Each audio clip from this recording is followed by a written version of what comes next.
In this presentation, we are going to look at how soil erosion happens.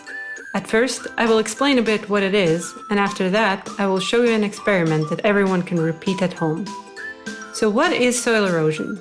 Erosion is a natural process where soil particles and nutrients are taken away by water or wind from, for example, a grain field, and deposited into a water body like a lake or a river. Soil particles and nutrients are needed on fields so that plants can grow better. In small amounts, they're also helpful for water plants and animals, but in large amounts, they can create problems.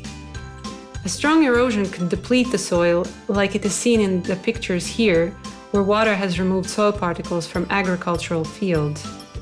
A strong erosion can also pollute the water, making it muddy, like in the picture on the left. And it can also add too many nutrients into the water, which can cause algal blooms.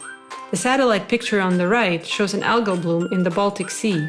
When these algae decompose, oxygen, which is needed for fish to breathe, is consumed, causing problems for the fish. But as I said, erosion is a natural process. The strength of it depends on many soil properties. In this experiment, we will compare the vulnerability of two soils to erode. So, the things needed for the experiment are 2 1.5 liter plastic bottles with one side cut open, like the ones you see in the picture. 2 types of soil. We will also need 2 transparent containers and at least 300 milliliters of water for each bottle. So, let's look at the experiment.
So, in conclusion, we saw that grassland soils are more resistant to erosion than garden soils.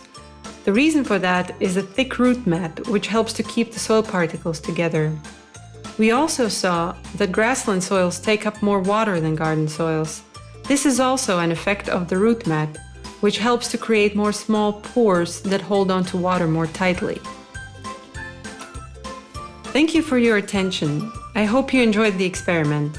At home, I suggest you to use additional soils, like soil mixed with rocks and soil mixed with leaf litter and branches, like the ones you can find in a forest. And then, with the help of the experiment, determine which soil is most resistant to erosion. Have fun!